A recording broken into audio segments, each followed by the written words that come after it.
real quick at the beginning of this, I want to ask to get 21 more viewers if I can. Actually, I'd like to get 521 more viewers, but 21 will really help me out to get to that 500 mark. Now, Tennessee is going to be hosting the Mississippi State Bulldogs for a women's basketball game that is pretty interesting to look at. It really is. Now, Tennessee Lady Vols are at the top of the SEC. They are undefeated in SEC play. And this is a game that's going to be right before they play UConn at UConn. That's going to be one heck of a game itself. But before we look forward to this game, now let's look at who Tennessee's been beaten by. They are currently number 15 in the nation. They're 14-3. They got beat by number 9 NC State in a neutral site location game. They got beat by UCLA. Now, the NC State game, 80-77. UCLA game was 99-77. And then they got beat by number 16 Louisville in another neutral site location, 89-65. Now, there were some questions about Kim Caldwell. Well, she's gotten into SEC play, beat a so-so Florida team, beat Auburn pretty convincingly at Auburn. They've already beat Mississippi State at Mississippi State 90-80. Arkansas. Then they went and beat Alabama for their first ranked win, 70-59. Then they hosted Kentucky, beat them by 2 points at home. Kentucky was number 11 at the time. It's an interesting team. Now, Mississippi State, on the other hand, is 15-6. They're not ranked. They have a chance to make some statements here. They lost to Texas Tech at Texas Tech earlier on in the season, 69-62. Then they've gotten into SEC play, and they got beat by Oklahoma, number 8 at the time, Oklahoma, 95-47, convincing. Then they lost to Tennessee at home. Then they went to Ole Miss, who was ranked, 93-68 loss, 89-84 loss when they hosted Vandy. That was a close one for them. Then they beat number 7 at the time, Kentucky, 71-59.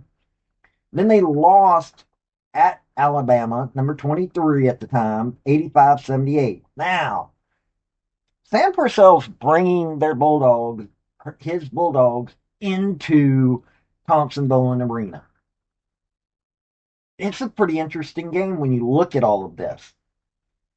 Uh, there's some stats that show that Tennessee looks like they're worse off than Mississippi State, and others they're fairly close. But this is a Tennessee team that is going into this at the top of the heap when it comes to the SEC. Now, Tennessee hasn't played. They've got UConn, Georgia. I mean, Tennessee looks like they could be getting into the NCAA's, but they've got to play UConn, Georgia, South Carolina, Texas, Oklahoma, Vandy, and LSU. They're only unranked opponents. They're going to be hosting Miss Harper's Mizzou. That's going to be kind of a sad homecoming. And they got Texas A&M. So after this Mississippi game, and they've got the postponed Ole Miss game. So this is going to be an interesting game. It really is. Now, Mississippi State still has some chances to look okay. They got Mizzou, they got Arkansas, Florida Tech, or Florida, but they still have LSU. They've got to go take on Texas A&M, which is unranked. I think they can beat Florida. I think they can beat Arkansas. Mizzou's going to be an interesting one. This is going to be an interesting season. This is going to be an interesting game. So let's get into it.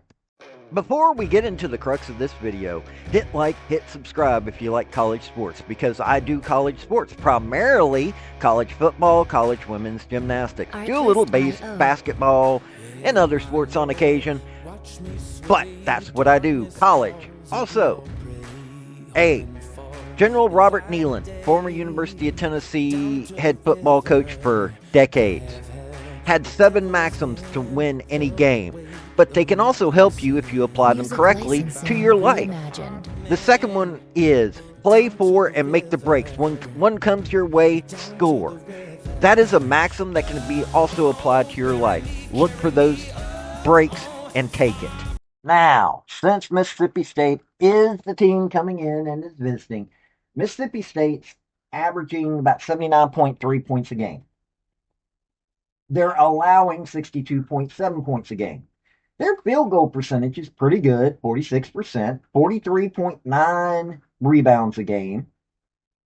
That's actually better than Tennessee. Their field goal percentage is better than Tennessee. They're actually not that far off in scoring of points, but they're allowing a little bit more points. 14.8 assists, just 0.1 better than Tennessee. 5 blocks, so they're half a block better than Tennessee. And 8 steals. They're actually worse than Tennessee on this. Now, Faber Dozie is the leading scorer. She's also leading in rebounds. She's a forward. 13.2 points a game, 10.4 rebounds. So she's one of 5 that are scoring double doubles or averaging double doubles as a player this year in the SEC. 1.5 assists, 0.6 steals, 0.7 blocks. For a forward not blocking that much, a little bit of weakness. 1.4 turnovers, so that's really good number. 57.7 field goal percentage. That's really good. 65.9 free throw percentage. And a little weak, but not bad. But she can't score beyond the 3-point line. Madison Francis, who leads in blocks, is another forward. She's scoring 13 points a game, 7.4 rebounds, 1.4 assists, 1.5 steals, 3 blocks, really good number there. 2.3 turnovers, little high, 44.7 field goal percentage. It's not bad. 72.2 free throw percentage, not bad, and 17.5 3-point percentage. So 1 out of every 6 shots beyond the 3-point arc, she gets in. Destiny McFall, a guard, is leading in assists and steals. She's averaging 11.1 points a game, 2.5 rebounds, 3.9 assists, 1.7 steals, 0.2 blocks, 1.8 turnovers. Not bad at all. 46.2 field goal percentage. It's okay. 77.8 free throw percentage and 32.5 3-point percentage. 1 out of every 3. Chandler Prater, a guard, is averaging 9.6 points a game, 6.2 rebounds, 2.3 assists, 1.3 steals, 0.2 blocks, 2.1 turnovers, a little high, 46.3 field goal percentage, not bad, 88.1 free throw percentage, and 40.4 3-point percentage. Now that's good numbers. Now you look at this, they're averaging 32.9% from the 3-point line, but 46% from field goal percentage. I'm looking at these two, and it's like, okay, keep them beyond the 3-point line. Now, Destiny McFall is out there a lot, as is Madison Francis. Destiny McFall is averaging 29.4 minutes a game, 29.1 for Madison Francis. I'm looking at this. You've got one player that's sitting at 4 minutes for the entire season on the court. You got 3 other players that are sitting there at double digits for the entire season. You got 1 at 150. You've got 2 sitting at over 600 minutes, 2 at over 500 minutes, and 3 at over 400 minutes. Somewhat good teamwork, but you're relying on a few players a little bit more, and you're not getting as much production out of them.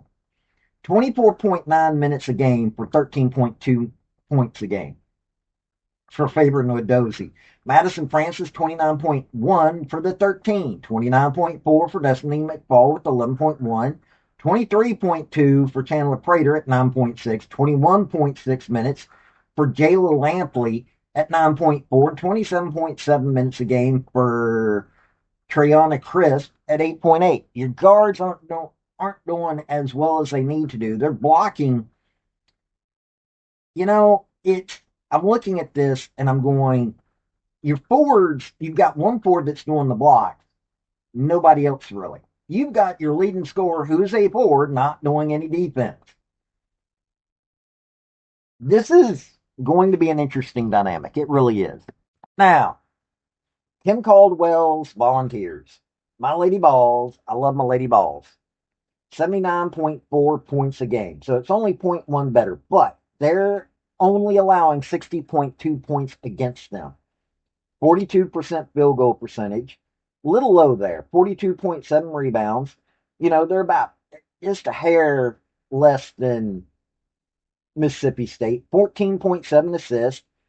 0.1 less. 4.5 blocks. That's weak. I'm sorry. But 11.9 steals.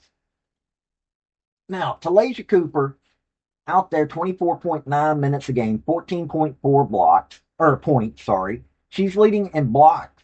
Blech. I keep saying blocks. She's leading in points and assists. She's a guard, so she's getting 5.7 rebounds, though, 4.1 assists. That's good numbers. She's seeing where she needs to go. She knows when she can score. She knows when she needs to get it off somebody else. 3.4 steals, which she leads in. Really good number there. Good on defense, but 0.4 blocks. Okay, not blocking as much. 2.6 turnovers. That's a little high. 42.33 or field goal percentage. Is what it is. 64% free throw percentage. 32.6 3-point percentage. So she's doing halfway decent. Janiyah Barker, second leading scorer. 23.3 minutes out there on the court a game, 14.3 points a game, 6.9 rebounds. She's a forward, so she's getting her rebounds, 1.3 assists, 1.2 steals, which isn't bad at all, one block a game, little low, I will say it, 2.6 turnovers, another little high score, 47% field goal percentage, good, 71.4 free throw percentage, and 31.1 3-point percentage. Mia Paldo, a guard, 23.2 minutes a game.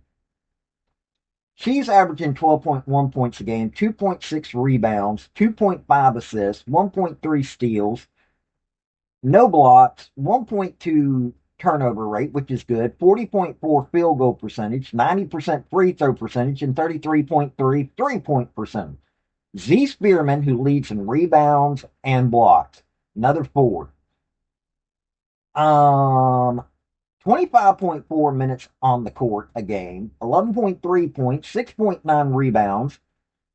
You like it when your forwards are getting the rebounds. They're supposed to. 0.9 assists, 0.9 steals, 1.5 blocks, 2.7 turnover, a little high again. 39.5 field goal percentage, 57.6 free throw percentage, and 26.5 3-point percentage. This is a team that's not getting the 3-pointers in as well either. 30.4 3-point percentage, 41% field goal percentage. So they're a little worse on 3-pointers. Not a good look in any way. I love my Lady Vols, but still. But they're balancing out how much time that people are on the court.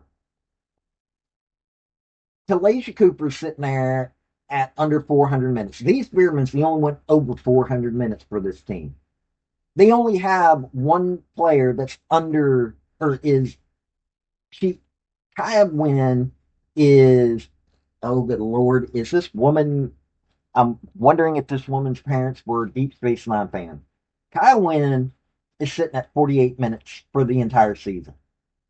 Everybody else is in triple digits, with Lauren Hurst at 103, and she's the lowest, second lowest for the team. So they're balancing out everybody.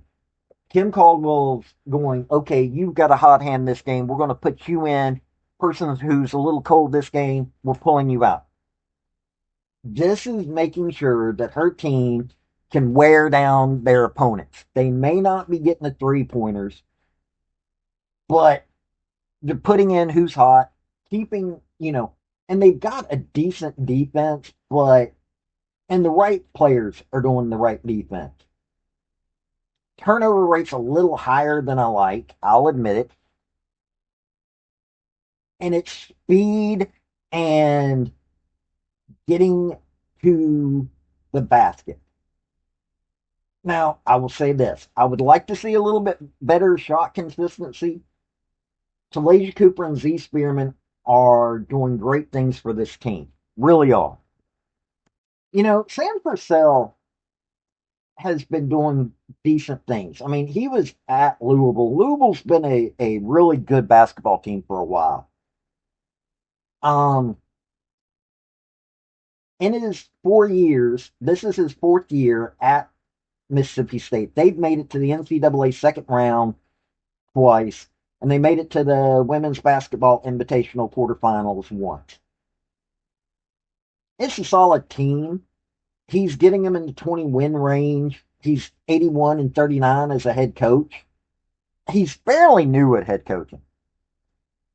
Kim Caldwell, though, knows how to keep a team exciting. Having the resources that Tennessee has, you know, what she's done already is, you know, a good thing. I mean, when she was at Glenville State, Mountain East Conference, she went 191-24. She made it to NCAA Division II tournament every year. They were even the Division II champions. She made it to the Final Fours, made the second round, first round. She was conference regular season and national champion and conference regular season and tournament champions multiple times at Marshall. She made it to the first round of the NCAA, but she also was conference regular season and conference tournament champion her one season at Marshall. Now, last season, she made it to the Sweet 16. Went 24-10. For some reason this year, she hasn't been able to get going as well, but she's doing better when it comes to SEC play. She's 6-0 right now. Has beaten teams that pretty hard to do. So I'm looking at what I'm seeing from both these coaches, both these teams. As long as the Lady Vols are looking at the moment, they'll beat Mississippi State, mostly by wearing them down. Mississippi State's going to have to do something that they don't normally do, which is swap out players more often. They've got a deeper bench than they're allowing for. But I honestly believe that the Lady Vols are doing some good things. Talasia Cooper and Z Spearman are backed up by some really good players.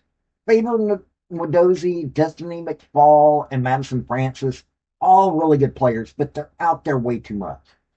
Chandler Prater, another good player that, you're looking at it. She spent a lot of times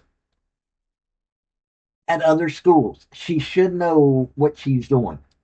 This is going to be an interesting game, though.